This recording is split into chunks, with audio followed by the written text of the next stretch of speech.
Successful Escapes, number 7. Hello, I'm HG Tudor. This series is enabling you to hear from people who have actually applied my work and received an escape. It may provide you with validation of what you've experienced, or encouragement or inspiration. It might be material that you feel you could use to send to somebody to cause them to realize the efficacy of my work and how this freedom can be achieved, and that an escape can be something that can ultimately be obtained.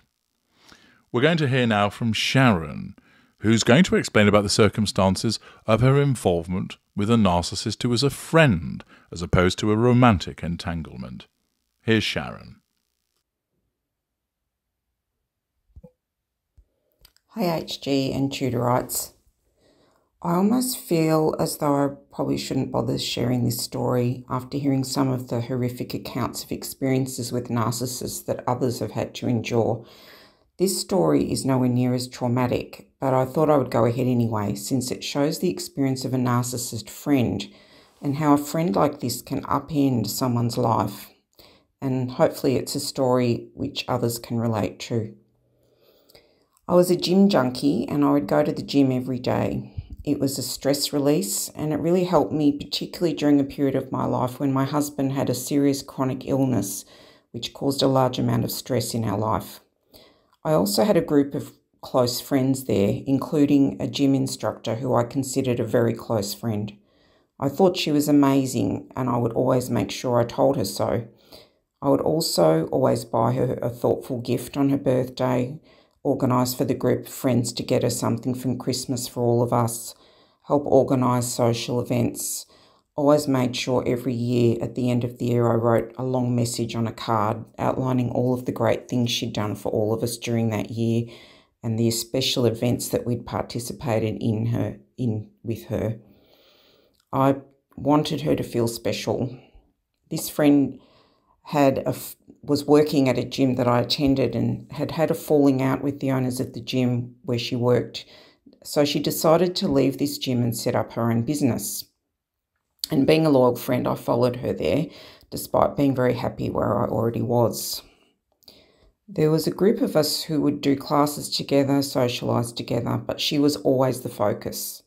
She was the fitness queen, so we all looked up to her and idolised her. She was really good at her job, very motivating, and I wanted to be her best friend.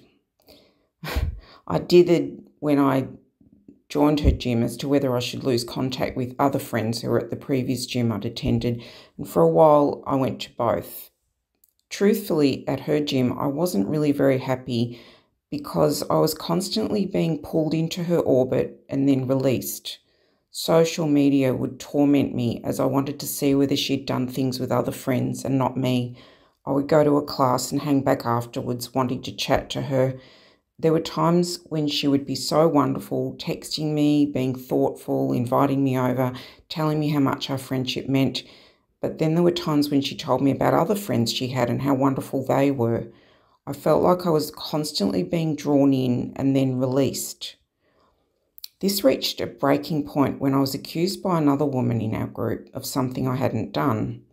This woman had told the group that I'd been gossiping about her and her marriage. It was simply not true. Instead of talking to me about it, she told everyone behind my back and cold-shouldered me. The gym instructor friend also stopped talking to me. I remember coming into a class and suddenly I was persona non grata and I couldn't have a clue what was going on. I was incredibly upset and I stopped going to the gym. I wrote a letter to my friend, the gym instructor friend, explaining everything. At this stage, I didn't even know I'd been accused of anything because nobody said anything to me. After writing the letter, she said she wanted to meet with me face to face. I agreed because I thought at least I could finally get to the bottom of what I had supposedly done. We met, and in the meeting, she told me some awful things. She said that she'd always felt our friendship had been one-sided, that I'd not given her enough attention, that I'd never really asked her how she really was. I was gobsmacked. I was constantly asking her this. I was always asking if she was okay because I knew that starting a new business was very difficult. She was working really hard to get it up and running. I would always text her and tell her she was doing a great job. Her classes were wonderful. When I asked her about why I'd suddenly been ostracised, she said I'd behaved so badly towards another friend by gossiping. By this stage, I had sort of partially worked out what was going on through some other people, but she didn't give me any details and wouldn't talk about it, even though I thought this was the main reason we'd met. I tried to explain to her about how false this was, but she just didn't want to know. Then she started listing a litany of things I'd apparently done wrong, which were either blatantly false or completely taken out of context. I won't go into all the details because I'll be here all day, but I was completely gobsmacked. She knew herself that these things weren't true. There was instances where she'd actually been there and seen what had actually happened, and yet she seemed completely convinced of what she was saying. I went home a complete mess. I cried for days. I cried for the lost friendships, but mostly at the complete injustice of it all. I knew that this was wrong, and yet it had still happened. I'd held on to this for years, wondering why this had happened to me and trying to work out why someone would do this. Then I discovered HG's channel and started learning from him about narcissism, and it all started to make sense. This woman had a lovely facade, yet she was completely manipulative. She love-bombed me and made me feel like I was the most wonderful person on earth. Then, when she had me where she wanted me, she would move on to someone else, just keeping me on a leash long enough to make me believe we could return to that golden period while at the same time doing the same to others. Of course she wanted to own her own gym. She wouldn't want to have to work with others where she wasn't number one. I saw it in so many ways she operated her business. She made so many bad decisions, but she was always right. It was always her way or the highway, and she had to have a posse of adoring sycophants around her feeding her narcissism.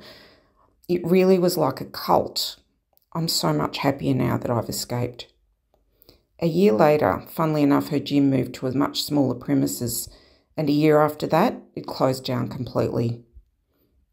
I want to thank you, HG, for your channel, for opening my eyes and making sense of this whole horrible episode in my life. Now, I just feel sorry for her, but I mostly feel sorry for her children.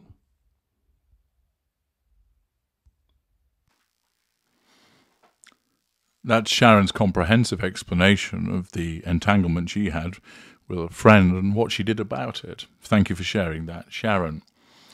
Next, we hear from Bill, who's from the United States, and he's asked that I narrate his experience.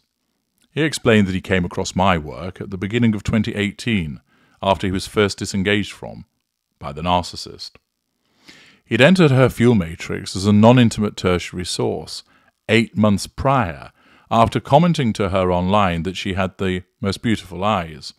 And then after entering her fuel matrix, he quickly became an intimate partner tertiary source, then an intimate partner secondary source, until he became the intimate partner primary source within about 2.5 months after first meeting her. It was established that she was a lower mid-ranger, and there she was only able to provide him with a bronze period, but at the time he was flattered that a woman who was over 20 years younger than him would be interested in him. Then, after only about 3 months after the bronze period, he found himself entering a sustained devaluation. The sustained devaluation consisted of her leaving the house all hours of the day and night, and then when he would ask to know where she would engage in word salad and circular conversations, sometimes lasting for hours. Bill explains that he became aware of these dynamics because of my work, and then after he'd been disengaged from, he looked online and he was drawn to my videos on YouTube because of the interesting graphics and the tone of my voice. At that time, he was seeking answers because he was confused and found himself still very much focused upon the narcissist. As he began to listen to the videos, one after the other, he realized that I was saying something that was true, but he said he couldn't understand it completely because of the fog of the emotional thinking. He then purchased the books Fuel, No Contact, and Fury as a way of trying to figure out the puzzle that had been laid before him.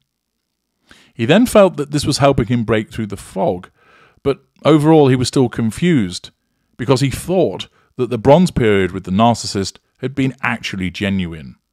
Such was the level of effectiveness of her mirroring. Finally, at the beginning of 2020, he suffered an adverse consequence by continuing to interact with this narcissist as she was hoovering him, and he found himself confronted with suicidal thoughts, and therefore it scared him to the point that he realised now that he had to make an in-depth study of my work in order to pull free.